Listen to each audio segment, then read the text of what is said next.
कळवा येथील कावेरी सेतूवर आमदार डॉक्टर जितेंद्र आव्हाड यांच्या संकल्पनेतून साकारलेल्या डॉक्टर बाबासाहेब आंबेडकर सार्वजनिक ग्रंथालय आणि अभ्यासिकेचं लोकार्पण काल करण्यात आले। कळवा येथे स्पर्धा परीक्षांची तयारी करणाऱ्या विद्यार्थ्यांसाठी कोणत्याही प्रकारची सुविधा नव्हती। ही बाब स्पर्धा परीक्षेचा अभ्यास करणाऱ्या एका विद्यार्थिनीनं डॉक्टर जितेंद्र आव्हाड यांच्या निदर्शनास आणून दिली होती। त्यानंतर आमदार डॉक्टर जितेंद्र आव्हाड यांनी जागा मिळवून या ठिकाणी डॉक्टर बाबासाहेब आंबेडकर यांच्या नावाने ही लायब्ररी सुरू केली आहे। हे ग्रंथालय अभ्यासिका पूर्ण वातानुकूलित असून सुमारे 5000पेक्षा अधिक पुस्तकं सद्यस्थितीत या ठिकाणी उपलब्ध आहेत। या ठिकाणी केंद्रीय लोकसेवा आयोग आणि महाराष्ट्र राज्य सेवा आयोगाच्या परीक्षांसाठी ठाणे महानगरपालिकेचे माजी विरोधी पक्षनेते मिलिंद पाटील हे मोफत पुस्तकं उपलब्ध करून देणार आहेत। सकाळी 6 ते रात्री 12 वाजेपर्यंत ही लायब्ररी चालू राहणार आहे। लोकार्पणानंतर डॉक्टर जितेंद्र आव्हाड यांनी कळवा, खारेगाव, विटावा, पारसिक नगर, कळवा पूर्व येथील विद्यार्थ्यांसाठी सुसज्ज ग्रंथालय अभ्यासिका नसल्यानं त्यांना अभ्यासासाठी ठाणे गाठावं लागत असल्याचं सांगितलं। प्रवासात वेळ जात असल्यानं विद्यार्थ्यांच्या अभ्यासावर परिणाम होत होता। त्यामुळेच आपण हे ग्रंथालय उभारलं आहे। या दुमजली वास्तूमध्ये शेकडो विषयांवरील हजारो पुस्तकं असून UPSC MPSCची पुस्तकंही येथे उपलब्ध आहेत। तसंच याच ठिकाणी रतन टाटा लायब्ररी देखील लवकरच सुरू करण्यात येणार असल्याचंही त्यांनी सांगितलं। यावेळी माजी विरोधी पक्षनेते मिलिंद पाटील, प्रमिळा केणी, राष्ट्रवादी काँग्रेस शरद पवार पक्षाचे जिल्हाध्यक्ष सुहास देसाई, कार्याध्यक्ष प्रकाश पाटील, युवक अध्यक्ष विक्रम खामकर, माजी नगरसेवक महेश साळवी, माजी नगरसेविका अपर्णा साळवी, प्रमिला केणी, वर्षा मोरे, मनीषा साळवी, आरती गायकवाड, माजी नगरसेवक सचिन म्हात्रे आदीही उपस्थित होते। महाराष्ट्र ही संतांची भूमी आहे। या संतांच्या अभंगाचा, त्यांनी दिलेल्या शिकवणीचा प्रचार प्रसार व्हावा या उद्देशानं कळव्यात कावेरी सेतूसमोर वारकरी भवन उभारण्यात येणार आहे। या भवनामध्ये संत साहित्य, संतांचा जीवन प्रवास, संत साहित्य यांचा अभ्यास करण्यासाठी स्वतंत्र दालन असणार असल्याचंही आमदार डॉक्टर जितेंद्र आव्हाड यांनी सांगितलं। गरिबांची मुलं ज्यांच्या घरात लाईट नाही आहे, ज्यांच्या घरात अभ्यासाला जागा नाही, ते 24 तासातल्या कुठल्याही तासाला इथे बसून अभ्यास करू शकतात। अनेक MPSCचे पोरपोरी मला भेटली या नवरात्रीच्या काळामध्ये आणि लायब्ररीज लवकर सुरू करा अशी त्यांची मागणी होती आणि आज आम्ही लायब्ररी सुरू करतोय। त्याचबरोबर दिवंगत उद्योगपती रतन टाटा यांनी देखील यांच्या म्हणजे भारतरत्न रतन टाटा लायब्ररी आम्ही इथे सुरू करतोय आणि त्या लायब्ररीचा प्रचंड फायदा होतो। खास करून मला असं वाटतं की ह्या लायब्ररीत अभ्यास करून गरिबा घरच्या पोरांना किंवा जी पोरं अभ्यासापासून वंचित राहतात, केवळ परिस्थितीमुळे वंचित राहतात, त्यांच्यासाठी ही सोय सुविधा उपलब्ध केली आहे। मला वाटतं कळव्यातली पहिली दुसरी सार्वजनिक लायब्ररी आहे, पण तरी विद्यार्थ्यांच्या हितासाठी केलेली। आमचा याच्यात काहीच स्वतःचा स्वार्थ असा काही नाहीये। ही वास्तू बांधली आहे ती लोकार्पण करण्यासाठी, लोकांनी याचा फायदा घ्यावा, विद्यार्थ्यांनी फायदा घ्यावा अशी माझी मनापासून आणि आमच्या सगळ्यांचीच इच्छा आहे।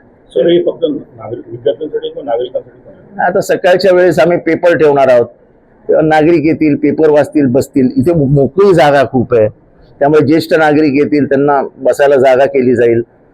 म्हणजे एक वेगळं ज्याला म्हणतात ना, आजकाल टीव्हीमुळे जी वाचन संस्कृती खतम झाली आहे, त्या वाचन संस्कृतीला वाढ व्हावी यासाठी हे प्रयोजन आहे। महाराष्ट्रातील भगिनींना आधार देणारी राज्य शासनाची मुख्यमंत्री माझी लाडकी बहीण योजना।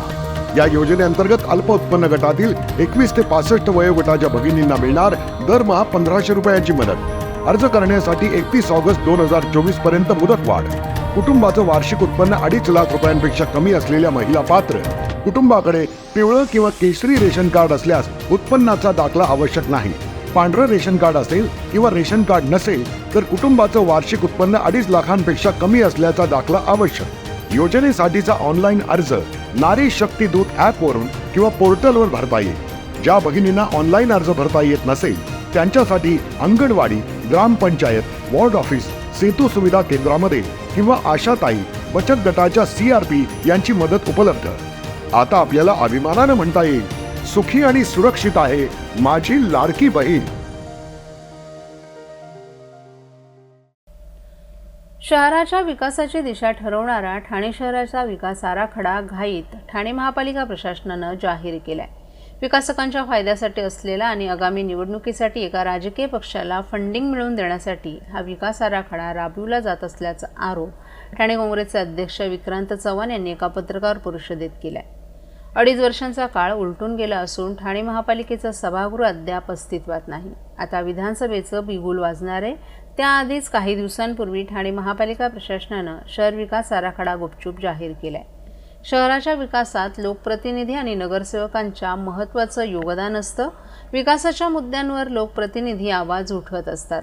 सभागृह अस्तित्वात नसताना लोकप्रतिनिधींना पालिका प्रशासनानं विश्वासात घेऊन विकास आराखडा जाहीर करायला हवा होता, असं मत विक्रांत चव्हाण यांनी या पत्रकार परिषदेत मांडले. विधानसभा निवडणूक तोंडावर असताना राजकीय पक्षांना निवडणूक निधीची गरज असते. शहर विकास आराखडा विकासकांच्या मर्जीनुसार बनवून एका राजकीय पक्षाला याच्या माध्यमातून निवडणूक निधी उभारला जात असल्याचा आरोपही विक्रांत चव्हाण यांनी यावेळी केला.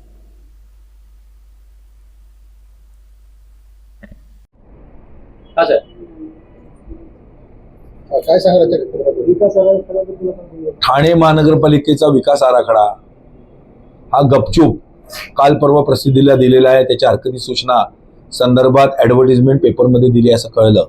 मला आश्चर्य या गोष्टीचं आहे की आपण पत्रकार असून सुद्धा अद्याप यांनी रीतसर पत्रकार परिषद न घेता हा विकास आराखडा, वास्तविक विकास आराखडा हा जनमाहिती अधिकारी विभागातर्फे म्हणजे PRO तर्फे हा कुठलाही विकास आराखडा प्रसिद्ध केला जातो.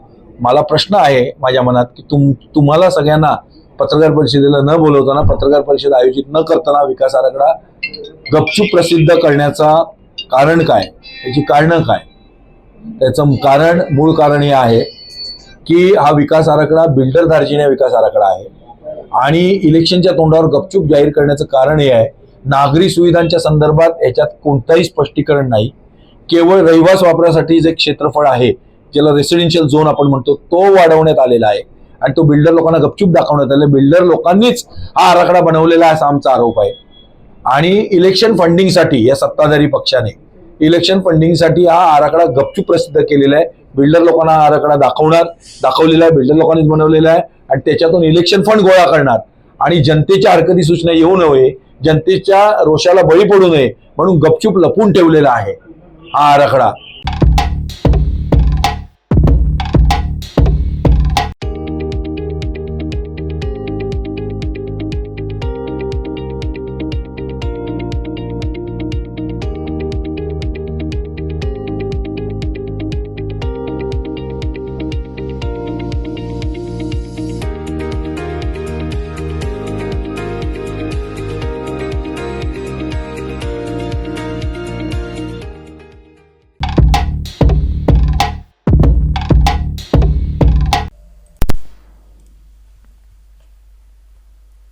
महाराष्ट्र राज्यात दिवसेंदिवस महिलांवरील अत्याचाराच्या घटना वाढत आहेत. त्यामध्ये पुणे आणि ठाणे जिल्हा या ठिकाणी वारंवार एकामागून एक अशा घटना घडत आहेत.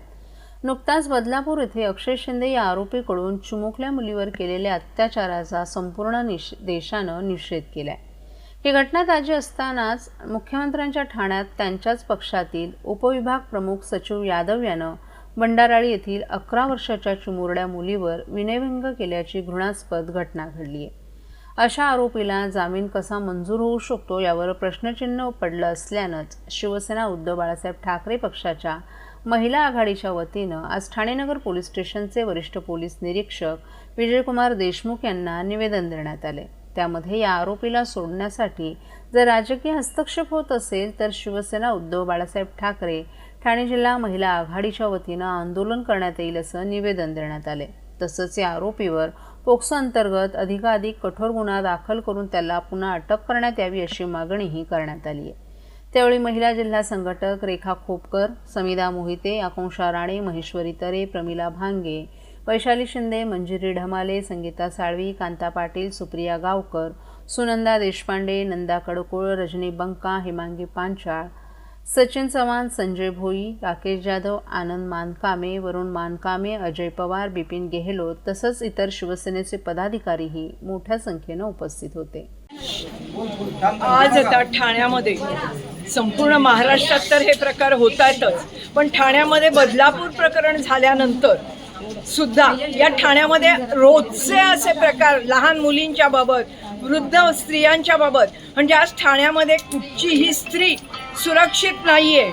आज 3 दिवसापूर्वी आपल्या भंडारा एका 11 वर्षाच्या चिमुकल्या मुलीवर अतिप्रसंग केला आणि त्या मुलीला त्या तिथल्या लोकांनी सही सलामत आणून पोलीस स्टेशनला ताब्यात दिलं. कुठेतरी असं वाटतंय आता की ज्यावेळी तो 24 तासाच्या आत तो आरोपी सुटतो जामीन घेऊन, त्यावेळी असं वाटतं की त्या आरोपीला सही सलामत आणून या पोलीस स्टेशनला जमा करणं म्हणजे खरोखर आमची चूक झाली का? त्या आरोपीला तिथेच आम्ही धडा शिकवायला हवा होता आणि त्याचे हातपाय तोडायला हवे होते. म्हणजे हा प्रकार झाल्यानंतर जर आरोपींना, गुन्हेगारांना कुठेही पोलीस स्टेशन किंवा कायद्याचा धाक राहिलेला नाहीये, म्हणजे आता असं वाटतंय की पब्लिकनेच कायदा हातात घेऊन अशा आरोपींना धडा शिकवायला हवा. आणि हेच आम्ही आता पोलीस स्टेशनला आलोय. पोलीस स्टेशननी सर्वतोपरी सहाय्य करण्याचं आम्हाला इथे वचन दिलं आहे की त्या आरोपीसाठी आम्ही पुन्हा अपील केलेलं आहे आणि त्या आरोपीला पुन्हा अटक करण्यासाठी आम्ही प्रयत्न करणार आहोत आणि त्या आरोपीवर कडक कारवाई करावी हीच आम्ही मागणी आज समाजाचे त्यांच्या सर्व घरातील नातेवाईक या ठिकाणी आलेले आहेत. शिवसेना महिला आघाडीच्या सर्व कार्यकर्ते आणि महिला या ठिकाणी आलेले आहेत आणि आमच्यातर्फे आम्ही हीच मागणी करतो की त्या आरोपीला कडक कारवाई त्याच्यावर व्हावी, कडक शासन करण्यात यावं, की कुठेतरी पोलिसांचा आणि कायद्याचा धाक या आरोपींना बसावा, एवढीच आमची मागणी.